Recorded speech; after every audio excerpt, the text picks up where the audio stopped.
This question is from Robert. After working very hard to obtain my certification and license to practice massage therapy, I'm now seeking my first job in the field. I live in a large metropolitan area, Chicago, and there doesn't seem to be any shortage of opportunities. I sent out my resume to a lot of different places already, but I'm afraid that my lack of actual job experience makes my resume come off as weak. Do you have any advice for me, or have you perhaps touched on this subject in a video already? Any help will be appreciated. Thanks. Um, Again, it's from Robert. With that, any kind of volunteer opportunities that you did in the past would be great to put that kind of stuff down. And I know for people in the past that they really want to get into a certain place, so what they do is they call up and just ask I know you might not be hiring right now, but is it okay if I give the manager a massage and leave my resume there? So that's one option to get your name known. That's the main thing. But most jobs, typically with massage, are not listed in the classifieds at all. It's usually about word of mouth, so that's why a lot of people will have to do, massage therapists will have to do cold calls just to start off with. And I know some people aren't big fans of Massage Envy, but if you got a Massage Envy in your area, usually those places will take you in the beginning. So it's better to get your feet wet. That's the main thing. Again, you got to get some experience as much as possible. Or even what you could do too is, even if they're not going to hire you full time, to say, "Oh, can you just hire me like on call or something? Just give me a try." Just try it out that way.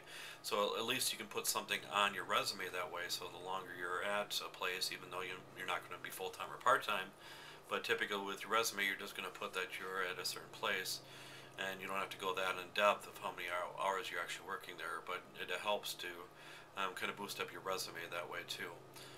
And I know some people with resumes. I myself, I don't do it, but I know other people, what they'll do is, let's say they were hired in June of '06.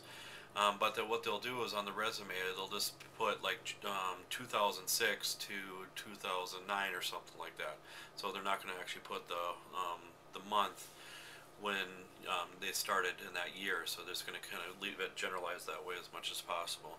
But again, I myself, I don't do that, but I know some people will, just to get their foot in the door too.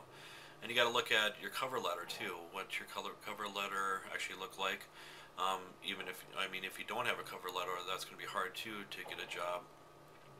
But I know a lot of facilities, they want people to in their free time to do like chair massage, give free chair massages, especially in spas or spa places or even health clubs.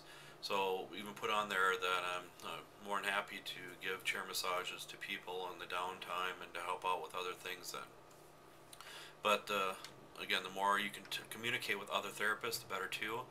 Also, another option is join your, I think AMTA or ABMP has a state chapter in Chicago, so you can check them out, and they can maybe help you with those kind of things too. So that's another thing you can put on there, that you have liability insurance. I know some people might not want to put that, or you can at least put that you belong to an association, so those kind of things help. So if you're hearing any drilling or anything else in the background, I'm getting a new deck put in right now, so that's why you might hear a little bit of sounds and stuff. So let's see what else. That's about all I can think of with that to help you to get started. But any kind of volunteer, again, things that you've done in the past, make sure you put that on your resumes, of course, and especially school organizations. When you went out with the school and these kind of places to give chair massages, make sure you put that. So especially, let's say employer, let's say you did the MS walk, and you put that on your resume, and let's say the manager, their relative has MS, they might really respect you even more. So those kind of things help. So that's why volunteer things on your resume help out a lot then. So again, any other kind of options or suggestions people can give Robert, the better, please leave in the comment section below. It'd be greatly appreciated. Thank you.